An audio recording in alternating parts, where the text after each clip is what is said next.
Welcome to tonight's panel discussion on the swastika in American, Jewish, and Asian cultures. My name is Cheryl Fishbein, and I serve as president of the Jewish Community Relations Council of New York. On behalf of our agency and our CEO, Rabbi Michael Miller, I'd like to thank the South Asian American Voice, led by the incredible Rhonda Binda, for their partnership in planning tonight's event. I'd also like to thank our numerous co-sponsors for joining us tonight and spreading the word of this event.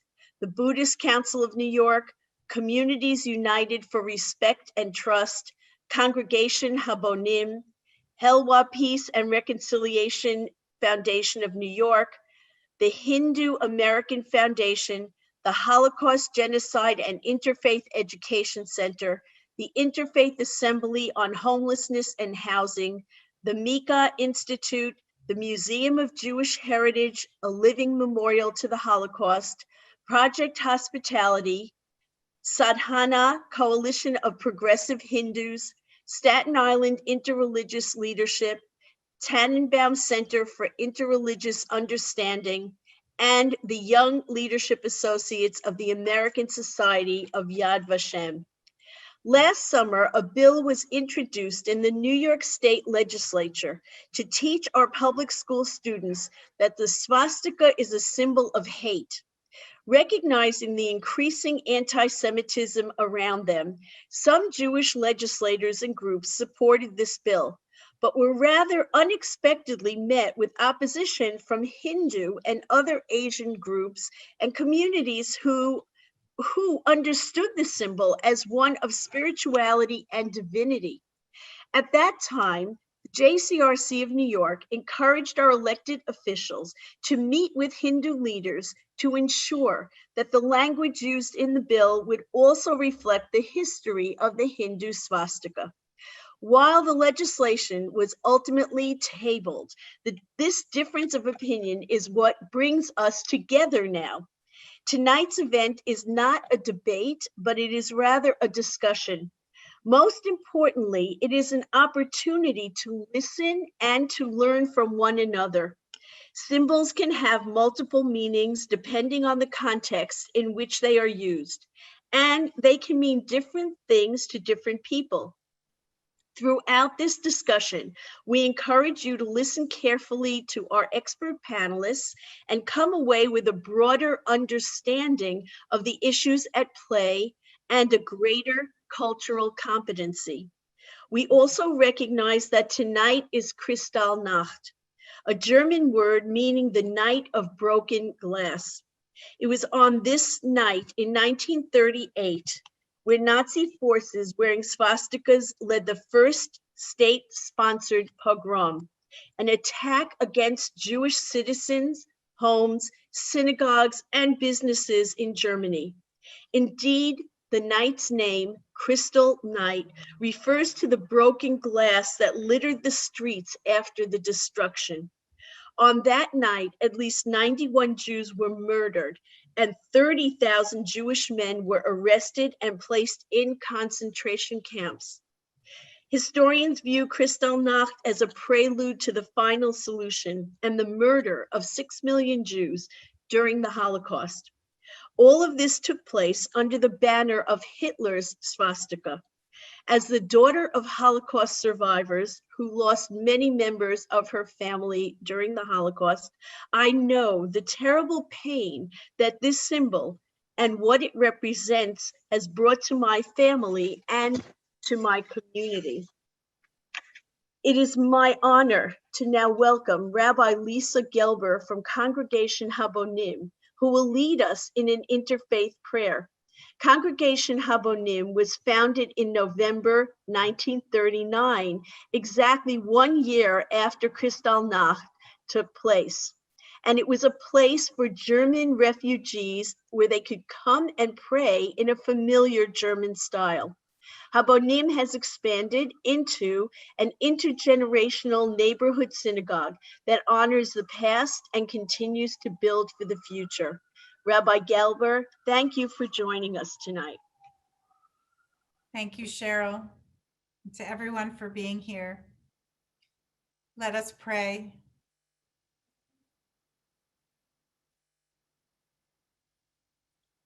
To the divine who holds our humanity, grant us the patience to be with one another in our difference and the complexity of our being. May we have the will to ground ourselves from within and dwell for these moments with each other. Open our hearts so that we may listen carefully to the authentic story of one another, welcoming pain and passion, fire and fragility. Let us come to appreciate on this 82nd anniversary of Kristallnacht, the night of broken glass, the power of fear to paralyze and diminish not just the individual created in the image of the divine, but the entire enterprise of humanity. Grant us strength to follow the instruction of Pema Chodron's teacher and put the fearful mind in the cradle of loving kindness.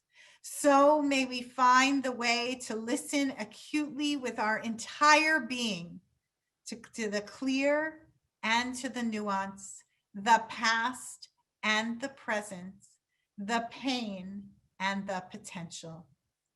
For in the end, our work is the same: to live with compassion, to fight racism, bigotry, xenophobia, and anti-Semitism, to care for women and children, to protect the poor and the underserved, to bring justice and healing to a fractured world. May the words that are yet to be spoken invite us to forge a path within our difference with honesty, integrity, hope, and compassion. So may it be, and let us say, Amen. Amen. Thank you, Rabbi, for that inspirational prayer, and to Congregation Habonim for co-sponsoring this program. It is now my pleasure to introduce our moderator for this evening. Rhonda Binda is the chairwoman of South Asian American Voice, building bridges to empower the next generation of South Asian and Indo-Caribbean Americans. She is a former U.S. Senate, State Department, and West Wing staffer, and she is partner of the law firm Binda & Binda, PLLC. Rhonda serves on the National Council for APAC and is an adjunct professor at the City University of New York's Medgar Evers College. She is also an alumnus of JCRC New York's Emerging Community Leaders Fellowship and participated in a JCRC New York mission to Israel in August of 2018. Rhonda, thank you and SAW Voice for your partnership. The floor is yours. Thank you very much, Cheryl and JCRC New York, for your partnership with SAW Voice on this important issue. Following what Cheryl described earlier as to how the swastika was misappropriated and used by the Nazis, I'd like to briefly share some of the history about the symbol itself. The swastika is a Sanskrit term, and the use of it dates back to at least 13,000 BCE in Ukraine. It has been extensively in the use of Indo-Saraswati civilization, with archaeological evidence dating back to 4000 BCE. Many link the use of the swastika to the beginning of our Earth and the solar system. It's believed that the universe was formed due to a massive explosion, scattering of energy in all directions, which is commonly known as the Big Bang. The symbol was created to symbolize the sun, as it was the source of energy for all planets and life that existed on Earth. In Hinduism, it is also one of the symbols used for Lord Vishnu, who protects, sustains, and preserves all life on Earth. So swastika is also regarded as a symbol of life and preservation. It's associated with well-being, good luck, abundance, and prosperity.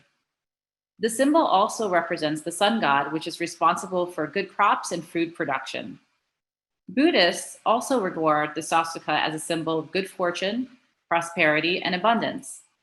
The swastika is directly related to Buddha and is carved on the statues of Buddha on the soles of his feet and on his heart. For Jains, its arm symbolizes the 4 places that a soul can be reborn in the cycle of birth and death. To sum up, the swastika has an extensive history before it was misappropriated by the Nazi regime. But tonight, we're asking ourselves this question: can the symbol be redeemed? For some answers to this question, we now welcome our expert panelists this evening. Mr. Stephen Heller is the co-chair of the School of Visual Arts MFA Design program, writer and critic on design. He's authored and edited over 200 books on design and political graphics. He served as senior art editor at the New York Times for 33 years and recently published a book entitled The Swastika and Symbols of Hate. Ravi Vidyanath Sivacharya is Director of Religious Affairs at the Hindu Temple Society of North America in Flushing, New York. Hailing from a hereditary priest lineage from southern India, he's a spiritual leader and scholar in Veda Agama Sastra and Savya Siddhanta. He represents the board of the Flushing Interfaith Council and is an expert in manuscriptology and paleography. He's also a pranic healer too. He holds degrees in physics, electrical and telecommunications engineering, and in business and industrial management. Reverend Dr. T.K. Nakagaki is a Buddhist priest ordained in the 750-year-old Jodo Shinshu tradition of Japanese Buddhism. He's president and founder of the Heiwa Peace and Reconciliation Foundation of New York. He's executive director and former president of the Buddhist Council of New York, and honorable board member of the Interfaith Center of New York and New York City Police Department clergy liaison.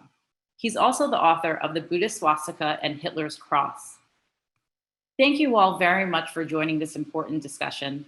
To our audience for the evening, please submit your questions via the Q&A function on your Zoom screen, and we'll do our best to get to them in the Q&A section following the presentations by our expert panelists. And now we'll begin with our first panelist, Mr. Stephen Heller. Good evening, thank you very much. When I see this sign, what do I feel? I feel fear. And I feel hate. I had written a book a number of years ago called The Swastika, a Symbol Beyond Redemption. The question mark is there because I felt there was a question. The swastika, like many symbols, has meanings that go beyond its originality. And the swastika for me had a great deal of meaning as I was growing up as a young Jewish kid in New York. As a graphic designer, I work with symbols, logos, brands all the time. And what those brands are meant to do is to instill certain ideas in one's brain. After Charlottesville and the election of our soon-to-be-gone president, I felt that the swastika had once again taken on its co-opted, stolen, pilfered meaning, and it became again another symbol of hate, along with others.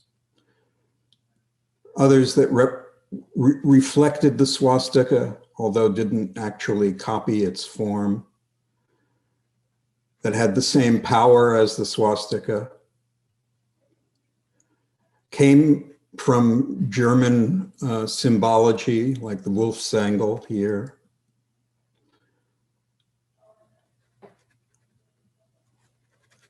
and introduced new symbology, like that of the Proud Boys and other right-wing, ultra-extremist, anti-Semitic, anti-Black, anti-period organizations in the United States. Okay. Well, anyway, I won't go back and waste people's time, but these are some of the other symbols of hate that have grown up around the white supremacist movement, including the Ku Klux Klan, where crosses are used all the time. I'm quite aware that the swastika has many different origins and many different forms and mean many different things to many different peoples, mostly innocent, mostly peaceful, mostly loving. This page of swastikas actually comes from a book that was published during the Third Reich. Many of the Nazi symbols were taken from the runic alphabet. Although the swastika is arguably not part of the runic alphabet, but by the Nazis was made an exceptional member, many of these symbols represent aspects of the Nazi regime, including the Wolfshangle, the Opfer rune, and the Odel rune. This was a piece of a handout that was given to US soldiers who were entering the European and Pacific theaters during World War II to show that not all images that represented the Nazis were indeed Nazi.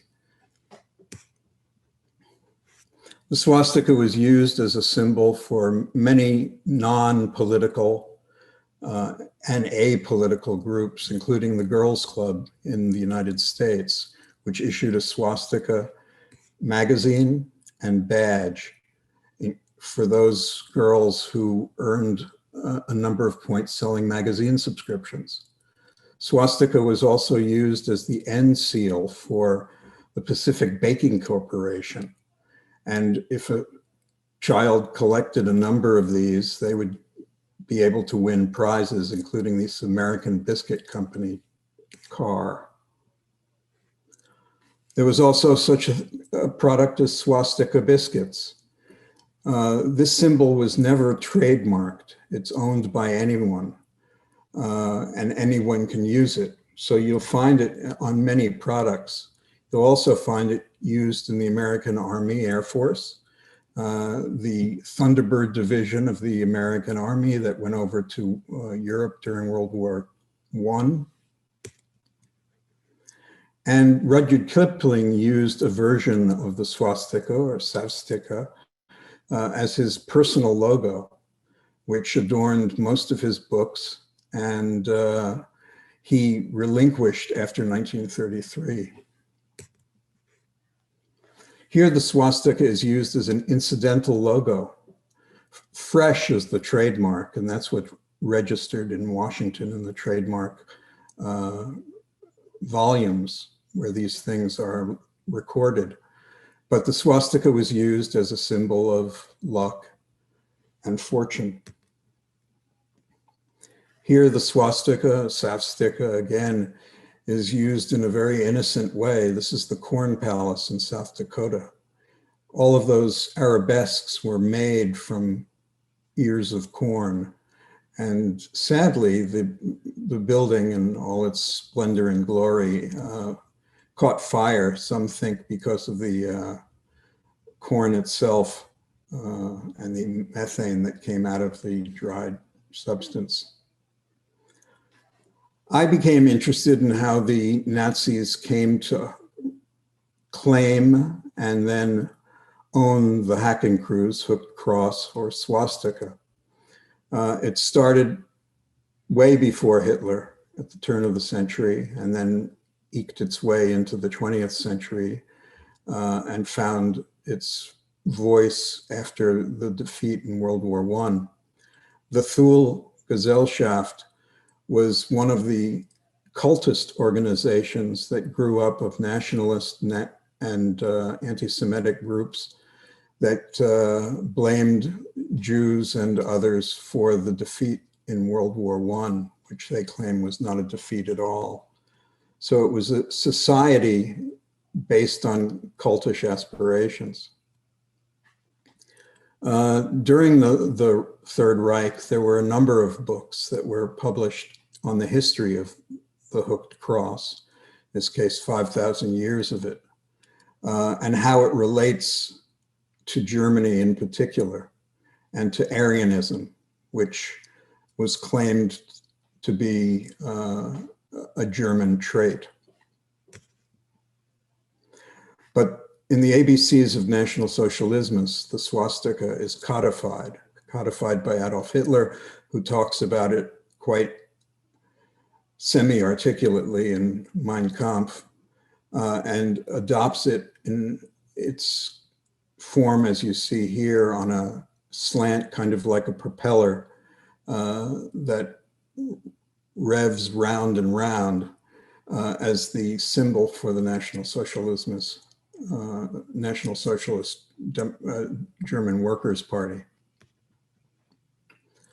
It was applied to virtually everything in the same way the Coca-Cola brand or the GE brand or any number of American and European corporate brands were applied to their own products.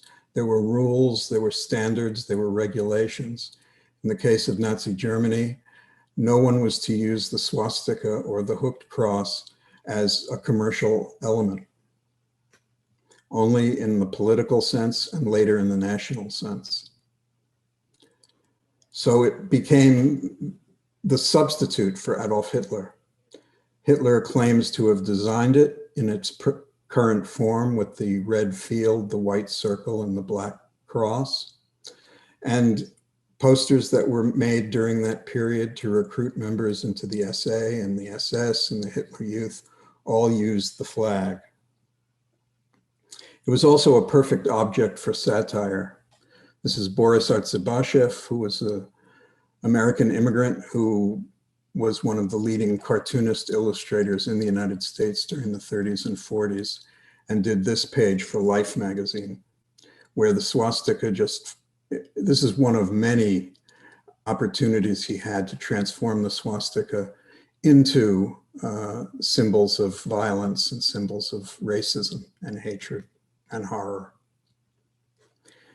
This was the swastika used in the United States. There were 3 million members of the German-American Bund in the US, and this is at a camp in Long Island, in Yaphank, Long Island, called Camp Siegfried, where young Hitler followers and their parents would come for the summer to be indoctrinated, brainwashed.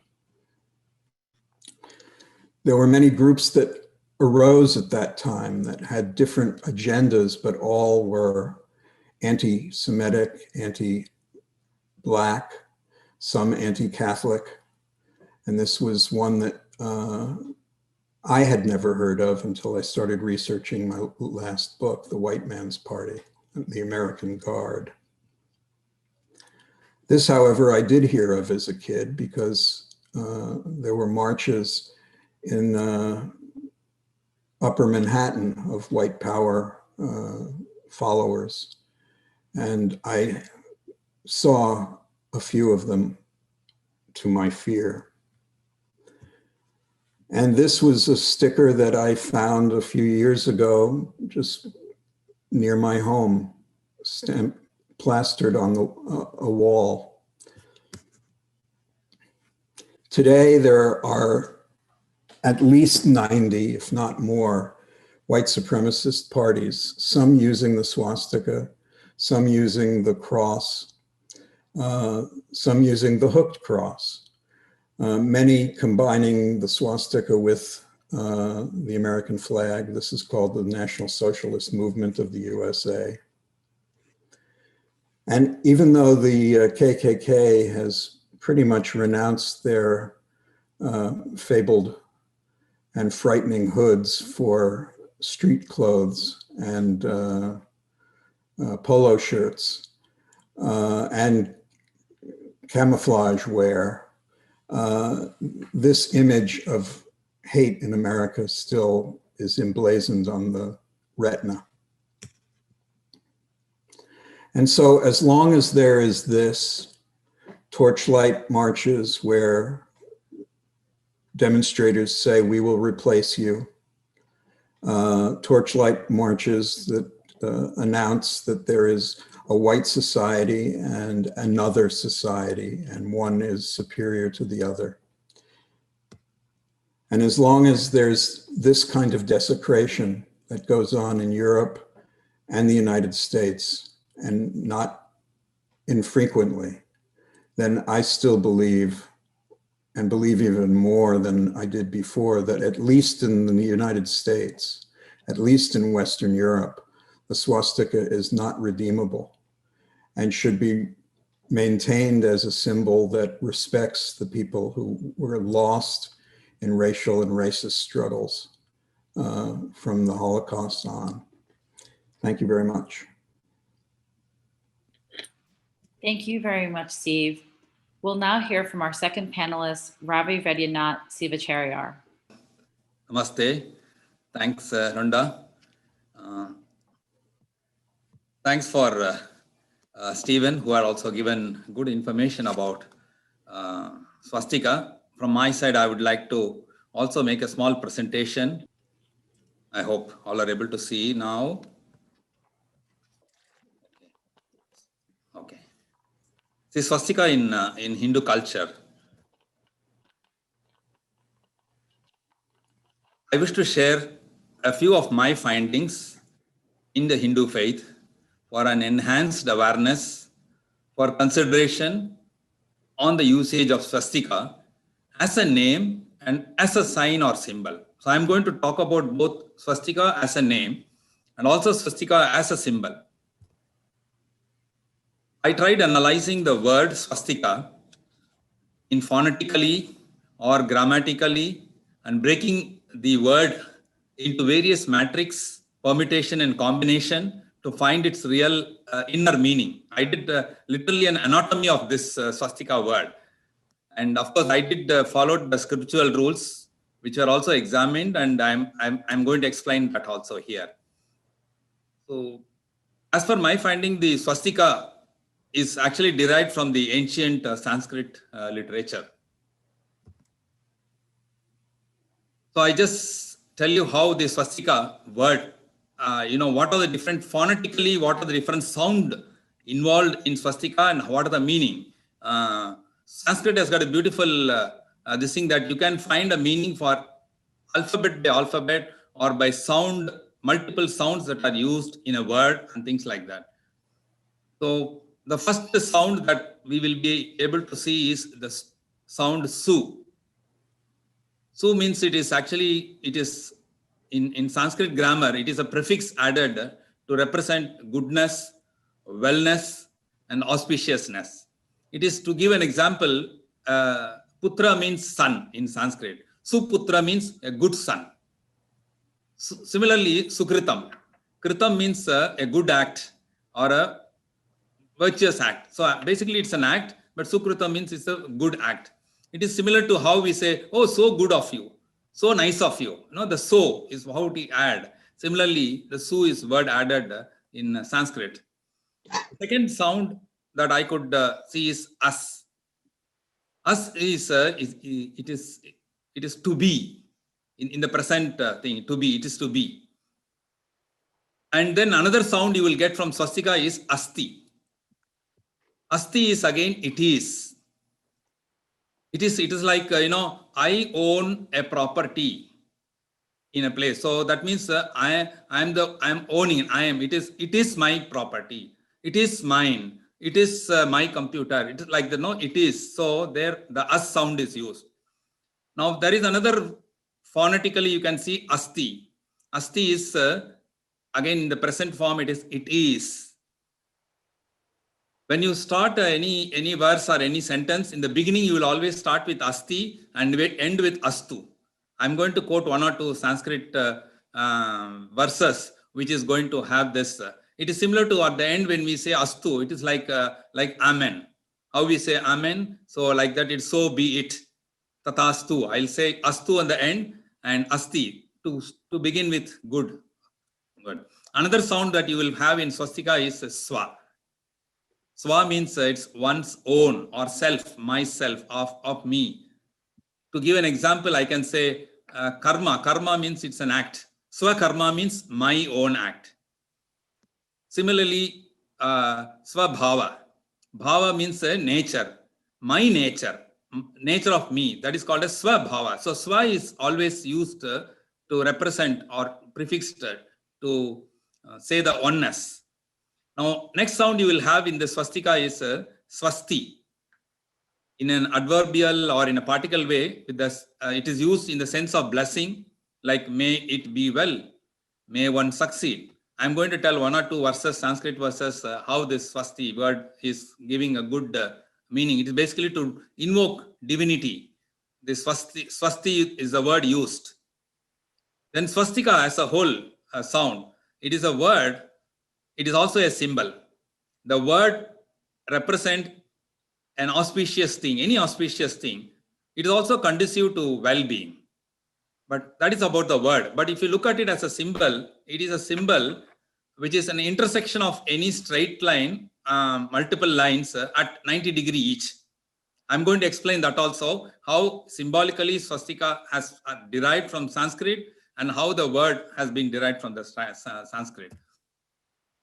So this word swasti, or you say su or asti or astu, anything, a part of swasti, comes in Vedic text, which is the utmost religious text in Hinduism. It also appears in several places in classical literatures, and it means healthy, luck, success, prosperity. It is commonly used in greetings also. Now, just I'm going to chant 2 or 3 verses, very, very ancient verses, which is more than several thousands of years, which starts with, I told you, like asti, and then end with astu. And this is called the swasti vachana. Swasti prajabhya paripalayantam nyayena marghena mahim mahishaha gobrahmanebhya shubhamastu nityam lokas samastas sukhino bhavantu. It says, let everyone in the whole world be peace. It starts with swasti. And then tathastu. The entire people say tathas, means it's like how you say amen. So asti ends with astu. Another mantra I'll just tell you, which is again used while we invoke divine blessings. Swasti mantrartha satya sapala swantiti bhavanto mahanto anuhrannanto tathastu. So both end, beginning asti, swasti, ending with astu. So this is also to bless people. So like that, if you say another Upaveda in one of the Upanishads, line by line you will find a swasti word is used. I'll just chant 2 lines for you. Swastina Indro Vridhasravaha, Swastina Pusha Vishwavedaha, Swastina Starksho Arishthanemihi, Swastino Brihaspatir Dadhatu, Om Shanti Shanti Shanti. So here also, line by line you will find swasti. So swasti is used, the word is used everywhere in most of the religious texts to represent prosperity, well-being, good, all positiveness. Now coming to the symbol. Now, Hindu believes, any Hindu believes in expressing the religious and philosophical aspects and ideas through a visual or artistic image or sign or symbol, through drawings, through pictures, through an object like that. Even today, all of us, we express various worldly things through signs and symbols everywhere across the world. And swastika is just one among many religious symbols. It is not the only symbol, it is one among the many symbols we use in Hindu culture, which is mostly used in ceremonial events, and it is used as a symbol for good fortune and peace. Now I'm going to show you very few pictures of in religious and in other places how it is used. This is an ancient picture which talk about Ashtamangala. Ashtamangala means 8 auspicious things. Just see one of the 8 who is there. I have circled in red color everywhere in few of my pictures. Swastika applies. This is one of the auspicious things. Now there is like 8 objects like Ashtamangala. There is also 16 good object, lucky object, in which you see the swastika occupies the top position there. And not only in religious rituals, even in a home of agriculturists, a business people, a kingdom, in palace, in temple, everywhere it is being used. This is basically used in temples. You can see out of 8 auspicious things, swastika is one of the important things. Then when it is used by agriculturists and business entities, They also use, this is a Ashtamangala, 8 auspicious objects for them. Then you can see the Deva Kanyas, they carry during ceremonial thing, you just see what they carry in their hand. One is carrying a triangular object, another person, the second one handling, who is called as, there are names of Sumukhi, Sundari, Kamuki, Kamavardhi, like. See the second person carrying a swastika, considering it to be an auspicious object. The third one is the Shanku conch. The fourth one is carrying a lamp. These are all very sacred material. And coming to religious rituals, some of the rituals, when they draw the snake, it just sees what is there in the center. In the center, you will see swastika sign. And this is another thing where in an altar, where it can be called as Deva Snapana Chakra or Vidhana or a Vediga, like that, where a lot of auspicious materials are placed, and it tells which direction and which material to be kept in north, south, east, west, and things like that. And coming to yoga and meditation. So far I've been talking about, now see about yoga and meditation. There is one of the important asana used in yoga is Swastikasana. Of course, I will not spend much time in reading the sloka for you. I'm going to show you by picture. Now, if a male does it, how a Swastikasana has to be done. So this is an asana where legs are placed across each other in a particular shape. This is for a male member. How he stretch the legs and then spread it and then fold one after the other, keep under. So this is the earlier one is explaining that. Okay, I'm just explaining it in pictorial. Now, what about if a woman has to do swastika? You can see there are different swastika sign.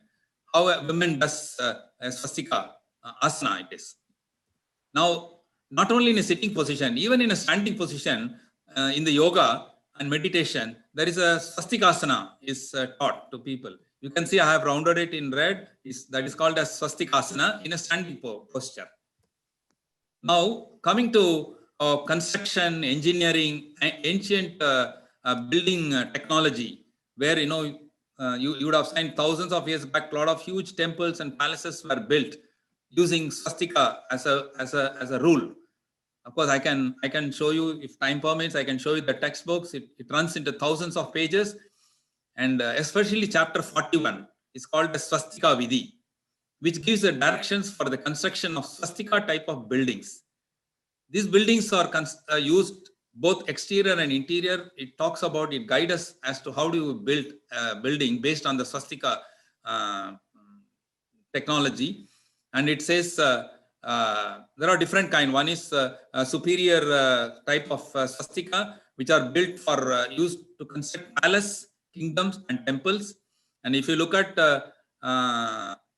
amenities and facilities and government offices, how it has to be constructed, which is called as a moderate swastika, and you have a lower swastika. Lower swastika does not mean inferior. It is the rule, the standard rule in swastika rule is only a kingdom, the palace and the temple can be in a massive structure. That's why you find huge towers in temple and huge palaces. Then the dwelling units will be the smallest in a place. So it talks about town planning, building, construction, industries. This is again one of the ancient thing. Then, of course, this comes under the Srimad Kamika Agama Purva Bhaga. I can just click and show you also that book. See, this is the thing. It runs into 1170, which is only part 1. There are 5 parts. Okay, so like that, it keeps going. And there is another text, age-old text called Srimad Kashyapa Shilpa Shastra. This talks about the Shilpa Shastra inside the building. Within the building, how do you construct rooms and various things, and in temples, how do you construct shrines? It talks about, this is also called a swastika, I just rounded it off. It talks about how the center part, the square portion have to be, it talks about the complete unit of measure, how length, breadth, height and width, every minor point is discussed in this ancient construction type. Let me come show you some of the interiors also. You see how doors and windows everywhere. course, I'll not spend much time because already Stephen has shown several pictures. Okay, so everywhere you will find this. Now, next coming to another tradition and customs. In customs and tradition, how the swastika is used by Hindus. There is something called as kolam or rangoli. This is basically it is a geometrical line drawing which done through a curved loop using a dotted grid patterns, and it is drawn every day morning in front of houses. Every day morning using rice flour. Okay, it's a food item. Okay, rice flour is used, and especially during festivals, natural or synthetic color powders are used. And every Hindu believes that it is a sign of inviting goddess of prosperity and wealth. And these rice powders, it's not only just the Rangoli kolam, it is also to talk about how Hindus give tribute to the harmonious coexistence of all living entities. Even even the smallest creature will come and eat it. Birds will come and eat it. Morning they draw the kolam, evening it will get vanished because it is not cleaned up. It is eaten away by all the other creatures. So such is the importance given by thing. Now I'll show you some of the kolam. You just see how swastika is also drawn. There are several designs and drawing of Rangoli. Swastika is very popular, and especially on special events, they do it. You can see it is being drawn in front of houses every day, all through the year. And during festival and events, color powders are used, and you can see in the center swastika, and you can they decorate it using flowers. Now coming to another tradition and customs. Most of you must have heard about the herbal dye. Okay, if I tell you like a tattoo, everyone will understand. We don't use any ink like dye. We use a medicinal herbal dye, which is called as mardani or mehanti. Okay, where it is, it's also more than 5,000-year-old tradition and customs followed in Hindu faith. And this medicinal herbal item is also said to relieve stress, and it is applied by everyone, even during any events. And just see, this was just, I took a photograph just a fortnight back. We celebrated Navratri, and then you just see in the palm, they have drawn swastika. Of course, it will get vanished after a month, it will get vanished. And of course, there are professionals who do it using a template and help us in presenting it in a different way and like this. So I can keep on showing you a lot of such thing. But last and least, before we go for next session, I'll like to pinpoint. We all celebrated, we all witnessed democratic process. All of us casted our vote in the last few days. And if you look at even such election process in those days, prior to even in India, prior to the electronic voting system, only the manual ballot paper systems were prevailed. In the manual ballot paper system, everyone will go and cast the vote by using a stamp. They stamp against or put an impression or print against the choice of the candidate. You just see the sign on symbol, what the stamp says here. It's a swastika symbol. So not only in tradition, and literature, and in customs, rituals, everywhere you see this. Of course, I'm ready to answer any questions during Q&A. I will like to give it back to Rhonda for the next thing. Thank you for all. Namo Namaha, Nandri Vanakkam. Thank you. That was very enlightening, Ravi. We'll now hear from our third and final panelist, TK Nakagaki. Thank you, Doctor. Hello, good morning. Good evening. I'm sorry. I'm in Japan actually today. So this is well, first of all, yeah, since I'm in Japan, maybe this is one of the place that one of the oldest temple in Nagano prefecture, Zenkoji.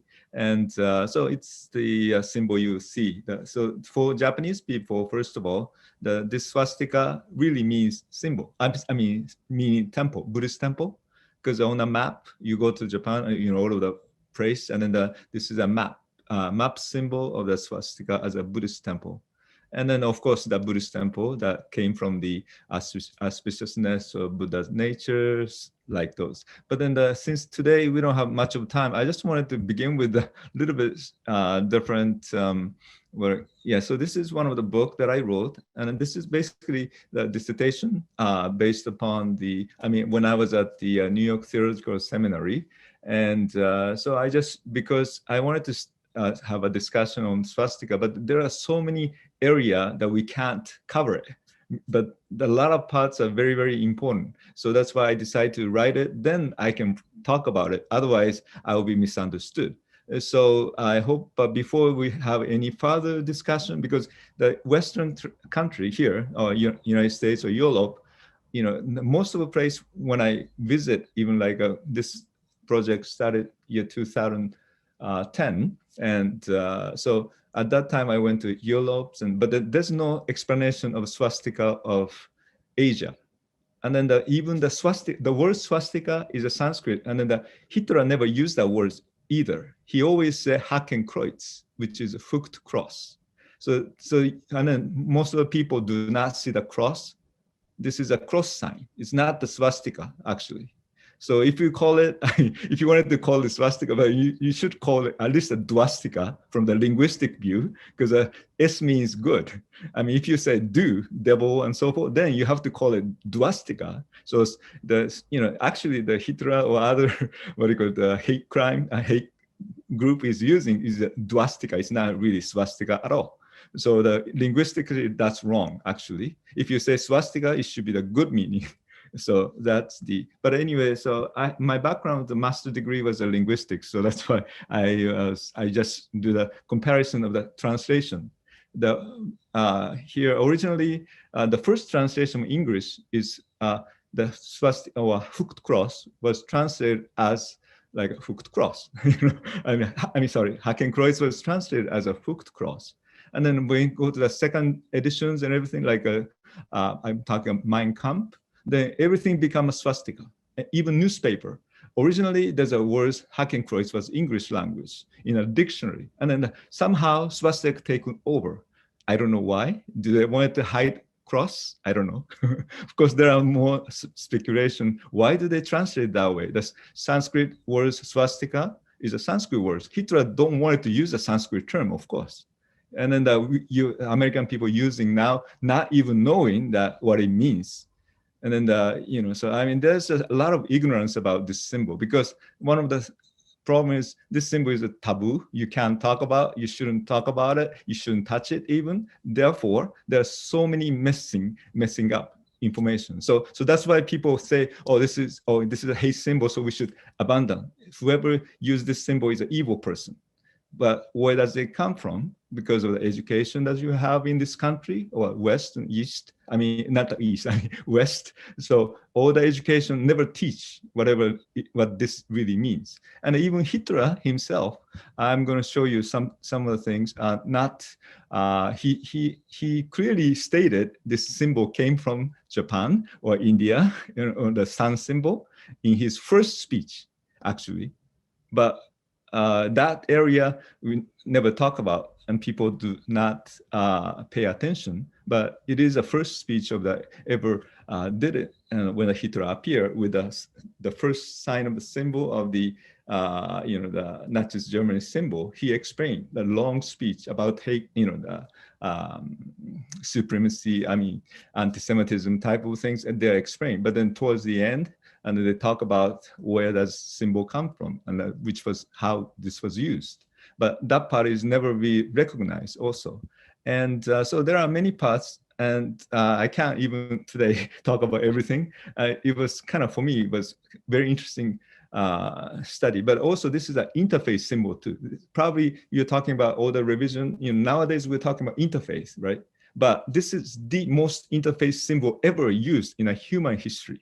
But never be able to use it, because right now, if we use it, even like I try to present some of the things for the Parliament of World Revision, what they say, that this was not accepted to be even the paper or a presentation, unless I have somebody with a Jewish person.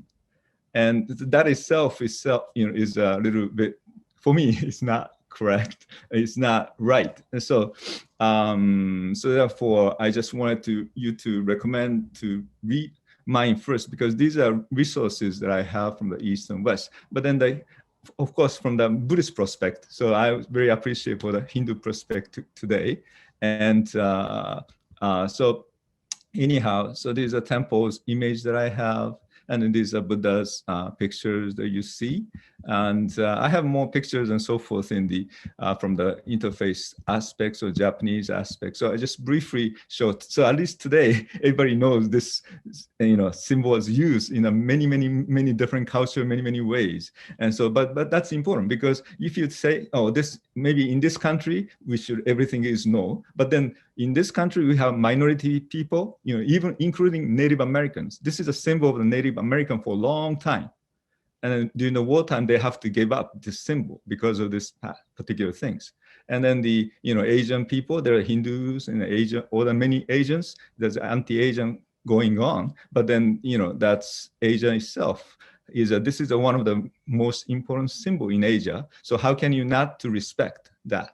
And then everything has to be black and white, or can be, oh, this will be used this way, but then there's also this meaning. So, there should be recognized both sides. Otherwise, you'll be pushing one way, like Indo-European center view. I mean, this is what happens in the history of the swastika too. But anyway, I've not talked about that, but rather let me just share some of the pictures before I go further. And but in any case, whatever the missing point that you missed, then please go to the, what do you call it, things that I did. Sorry, I can't see what I write. I don't know which one you see, but I hope you see okay for this. Do you see the book here now? I don't know. I can see it. It's a book's title, right? Okay. So this is, first of all, the title of the book, if you are interested in. And then I really, because I wrote this, I mean, this is not, dissertation kind of a thing. So that's why I try to be neutral as possible and then try to bring the information. So you can judge whatever the things. But the one thing is we need to have all those resources to show. And so these are some of the example of how the Buddhist well, actually, I see the Buddhist things. And then these, if you walk to the Kyoto, you see all those things all over the Japan here too. So even now, ancient place, you recognize. So anyway, so I just wanted to also mention about the quotes from the Buddhist texts, Buddhist sutras. So these are all used for the Buddhism too. And then anyway, also Arya. I mean, although we didn't talk about, we talk about swastika, but the words Aryan, Arya as the white supremacy Arya, but that's also Sanskrit, that which means noble. Nothing to do with a race. It's a nobleness. So this swastika is a noble symbol because of that. But then the Arya, the words Arya is also is a very, very important term for Buddhism. And then because we call it Arya Sangha as a Buddha Dharma Sangha. And then those people, the Buddha is the one who fully understand Arya, sacred or noble teaching. That's why he has the heart swastika on his heart. And so that from the swastika is a good luck symbol, and also show the different parts of the body. And from the chest of the Buddha is illuminate the light to embrace all. And so there's also how the chest of the swastika spread and then transform, and then the mean and then what do you call it, embrace all, and like that. And then also that's the Buddha's mind as well. But let me go back to some pictures that I wanted to show. So this is a background that I have in Japan. And if it's in Kyoto, you see all those jizo, what we call, in Japanese, we call manji in Japanese. But man means 1,000, ji is a character. So 1,000 benefits, all the benefits of it. So, and is like a Chinese, the shrine, what do you call it, use of the swastika. I don't know whether you can see swastika design here or not. if you see closely, you can see probably. And these are like a Korea. I'm talking about Buddhism here, but so here all those temples and directions and so forth is a Tibetan. Tibet has also the Buddhist practice, and this is actually bone symbol too in a Tibetan culture. So it's a lot of symbol related to this is also very important for Tibetan people, and Vietnam, yeah, you see that all the different signs here, the Buddha's feet and so forth. And then even like a Japanese American here in this country, 1930s, we use a lot, especially California, when they have Buddhist events, they use, but that was okay at that time, and so it is a history of that too in this country. And then since I'm going to talk a little bit about interface too, so this Native American, the Native American team and the boxes that they make. And then these are ancient synagogue too. Before so in a way it's kind of sad that you cannot recognize the swastika. If they recognize swastika here, people say, why swastika is here? This is a same symbol together with the manuba or whatever the symbol what you have, and then so sacred symbols are together. So which means this is a sacred symbol. That's why. Otherwise, why the symbol is here? But then some of the scholars they don't want to admit there is a swastika was used in the synagogue, and so there's a kind of whatever the views that we actually somehow misguided, or so there's the Jain. I'm not going to talk about Hindu because Ravi already covered well, and so that Christianity also used, of course, and cross all over the place here, and then if you can see all those part of that. And the other, the native culture or religion also, even the one in Poland, the God is also used. And so there are many of those things that happen. So there's it's a map by where the swastika was found. It's actually all over the world, actually. So this is in a way, swastika is not just the one symbol, I don't think, but it is one of the symbol for common to the other human beings, and also used as a good meaning. Most of these are most actually, basically, those are all good meaning of the swastika, never be used as an evil meaning. But now, of course, American, all those hate group using swastika as a bad meaning, more like a killing or hate and so forth. That's a totally opposite of the swastika, what they're doing. So they shouldn't be used that way either. So there are many parts that I just wanted to, mention it here. I know my time is out, right? So I have to stop. So I'll just stop here. But again, please, you can go to the Google, what do you call it, the Amazon, and you can just read it for free for the many parts of this book too. So you can just read it, and then at least you can get the introduction part, so you can get the other sense. But maybe just the one quote that I wanted to finish with was as I mentioned, that Hitler also used this symbol. This is a main part, right? So if you see the German language, he never used a swastika here. This is the Mein Kampf, the main parts of how he explained the hook cross, or swastika, what the American people call, but then in Hakenkreuz. So these are words. So I just translate it as a hooked cross. This is normally seen as a swastika. And then all those anti-Semitism part you can see. So that's the one. Also, there is and hooked cross. This is also from the speech that I wanted to mention a little bit. This is a wrong one. I think I got the wrong quotes here. I don't know, what did I do? Maybe I miscopy from the one. I wasn't planning to make copies from that one. So maybe sorry. Maybe at some other time. This is kind of a quotes from the hooked cross related to the cross of the Lord. So this is a Christian movement, nothing to do with the Buddhist or Hindu movement. The Hitler tried to put it together for the Catholic and then Protestant together, and then against something together for their country.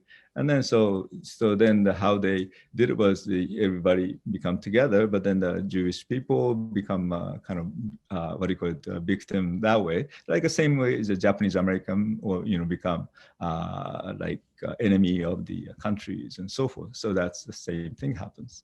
But anyway, but this is very important. I think the Hindu Jewish Leadership Summit. This is the last statement, I believe, to be known. Swastika is an ancient and greatly auspicious symbol of the Hindu tradition. It is inscribed on Hindu temples, ritual altar, entrance, and even account books. A distorted vision of the sacred symbol was misappropriated by the Third Reich in Germany and abused as the emblem under the which heinous crimes were perpetuated against humanity, particularly the Jewish people. The participants recognize that this symbol is and has been sacred for Hindu for millennia, for long before the misappropriation. And so this was a statement together for the Hindu leaders and then the Jewish leaders. So I think it will be respected and continue for the educational like this. So I really appreciate the organizer today to do this kind of wonderful gathering. So I really appreciate. Thank you so much. And thank you. That's it. Well, thank you very much to our experts here today. We really lucked out on getting the really just the world-renowned expertise to join this call. And I do hope that we can continue to have future calls along other interfaith topics. There are a few questions from the audience, and I know that we're running out of time, so I'll try to get a few of them in now. And one question was around the actual symbol being turned to the right as opposed to the left. And we know that Hitler was a proclaimed artist, and he became fascinated with it as well as a form of a disassembled Star of David. And there was also another question, so I'll combine those two. So I wanted to know if you want to comment on the distorted version and what do you think that meant? Does it have meaning? And there's another question regarding the Star of David, which I'm happy to wear mine that I purchased in Jerusalem a few years ago today. Is there also some significance of the Star of David in Hinduism? That was a question from the audience. If I can answer a few of that, you see, as TK said, one of the things is swastika. In Hitler called it as a hook cross. In Hinduism, it says a hook cross. Like I said, the meaning for word and meaning for the symbol, and it gives narration. And the hook cross is called as, in Sanskrit, is called as ankusham. In a hand symbol, it is shown like this. Okay, you can see the thumb straight and index finger bent, which is called as a hook cross. This is called as ankusham in Sanskrit. So this is what and the rule for ankusham is it need not be 45 degree. Sorry, it need not be 90 degree. The intersection of line, it could be 45, it could be 30, like that. So maybe that's a reason why the Hitler that symbol is little tilted instead of, at 90 degrees. It was tilted 45 degrees towards left. That could be, I'm just assuming. I'm not an expert in their side, or number one. Number two, I also said the word used, part of word like swastika, asti. The opposite word for asti is naha asti. It's called as nasti. Maybe like if I say how nasty is it? The word nasty, as the root word for that is naha asti. That's why it has become nasty in English. And the naha plus asti can also be termed as a Nazi. So there are this kind of connection. I don't want to tell this because I'm not an expert in the others' faith. I can talk only about my faith. The second question, one of the questions you asked is about it is like a mirror image, this side and that side. The rule is the swastika should be, all lines should be in right angle, which is at 90 degree. You use most of the Hindus use it towards clockwise and Buddhists use on the anti-clockwise, there's nothing wrong. Even Hindus also textbook says it can be used on the other side, especially for Devis. For the women, for the goddesses, it is also used the other side. Whether using it like a clockwise or anti-clockwise does not really matter. But the practice, most of the Hindus practice in the clockwise and most of the Buddhists practice in the anti-clockwise, but both mean same. There's no difference in this. Okay. And I think maybe others can answer other questions. Well, Hitler's use of the swastika was not spiritual. Yes. It was ideological, and he was trying to offset the hammer and sickle, because that was the major conflict of his time. The communists against the nationalists, against the Nazis, who were coming up as the nationalist party. Prior to Hitler, the swastika was found by Heinrich Schliemann, the archaeologist, in the city of Troy. Out of that came a popular movement that saw the swastika as having great symbolic meaning, not necessarily spiritual meaning, but symbolic meaning, and it was adopted by these nationalist and racialist groups. Apparently, Hitler saw the swastika for the first time at the Abbey of Lembeck, where a group of renegade Catholics were figuring out a way to regain power, racial nationalist power in Germany. So I think what Hitler ultimately did was looked at it visually. As you said, he was an artist. He wasn't an acclaimed artist. He never got into the Kunstgewerbeschule. He was a failed artist. And it's even said, had he become an artist, we would never have had the Holocaust if he was accepted into the school. But he was able to see relationships of form and color and make symbolic connections to those things. And the angle of the swastika is much more powerful than the square of the swastika. Yeah, Hitler never mentioned, I don't know, I'm still looking for why Hitler's swastika is a 45 degree, but there are some explanation, but it doesn't look like Hitler himself said why this is a 45 degree.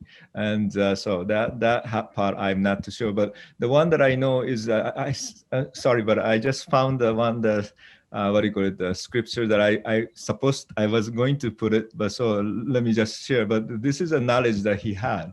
So at least, so you should know, I don't know whether you see this or not, but according to speak, so you can see how much of the knowledge he knows about the symbol is this really for the first part of the, we know that all these northern people had one symbol in common, the symbol of the sun, the created cults of light, and they will be created the symbol of the tools for making fire, the drill and cross.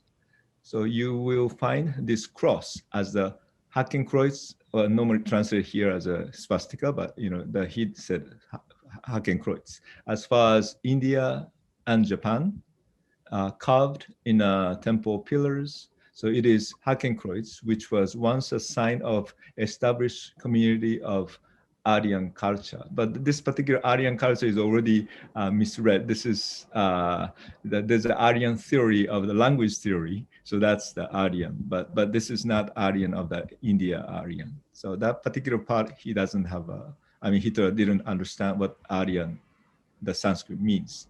So, but this is the first speech, as I said here. You take a look. Okay. So, thank you. I think what I'll do, there's probably time just for one more question.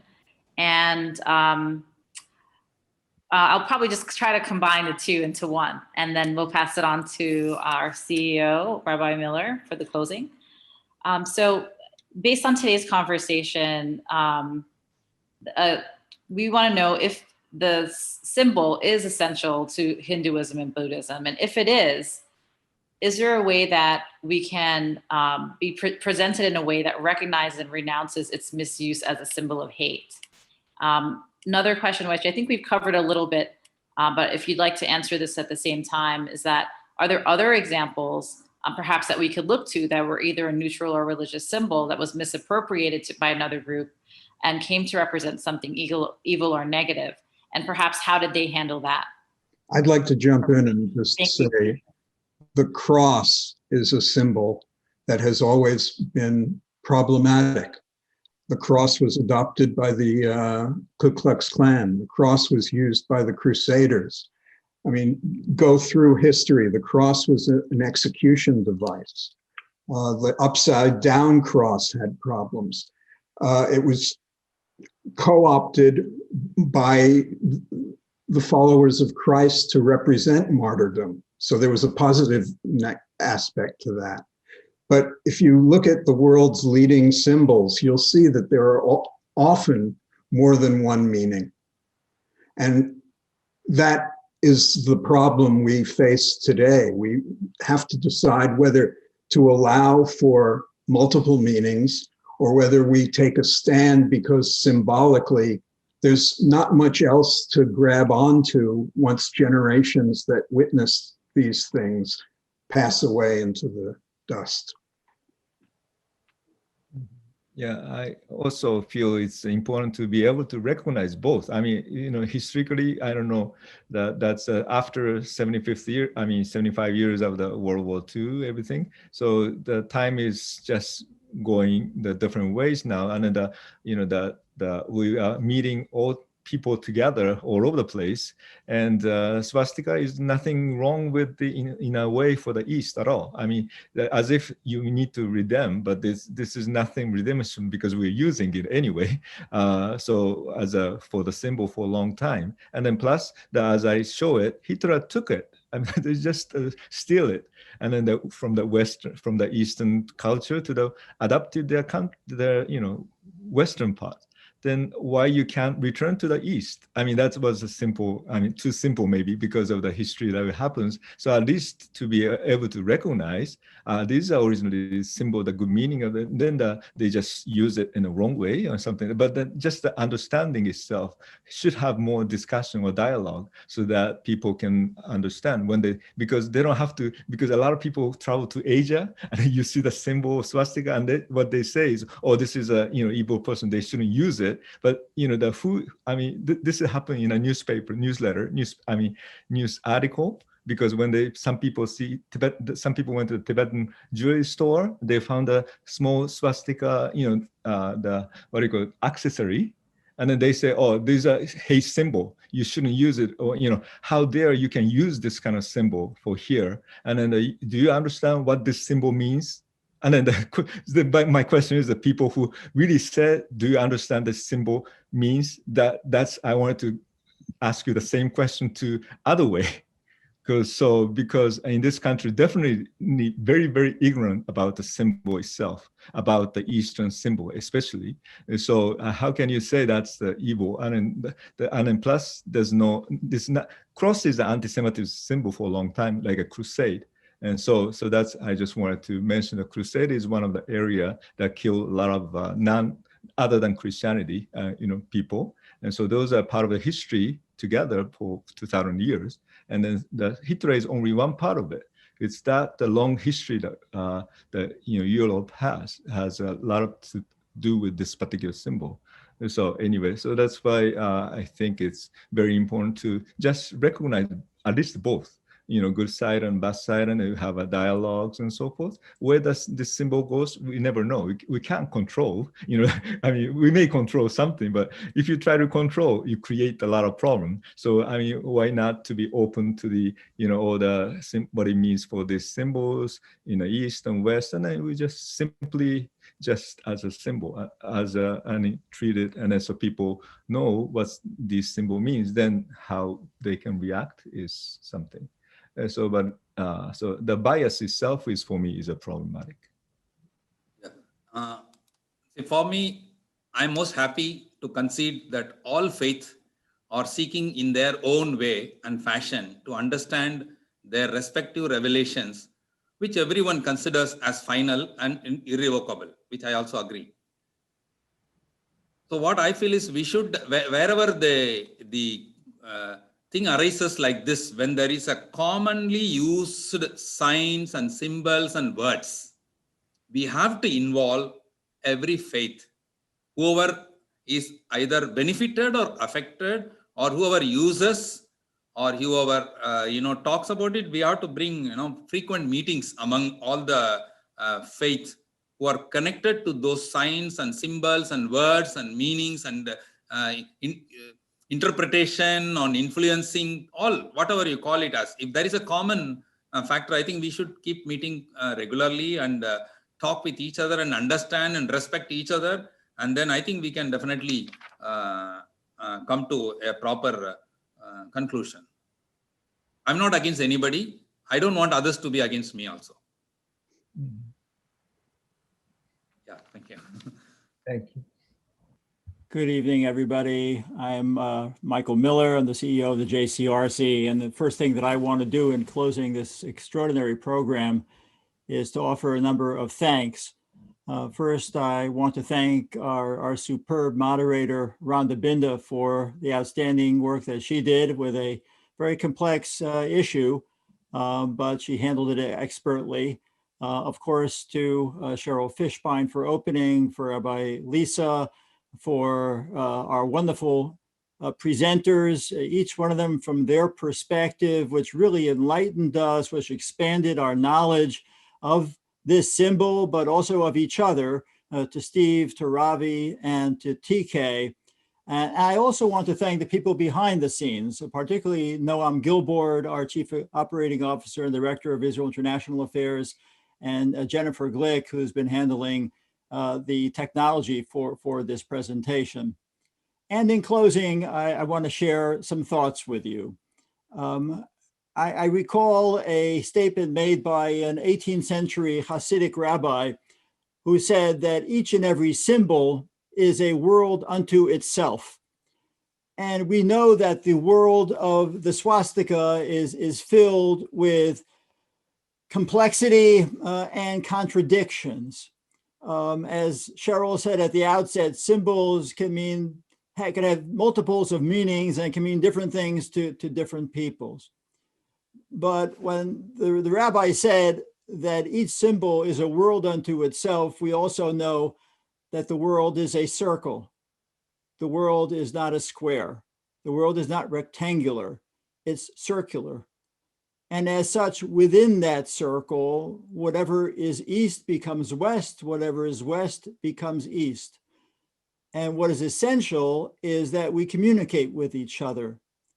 And today, I just sense that we've had a merger, a coming together, a marriage of sorts of the Jewish faith and other faiths, Eastern faiths, particularly Hinduism and Buddhism, all focused in on one symbol, which means different things to different peoples.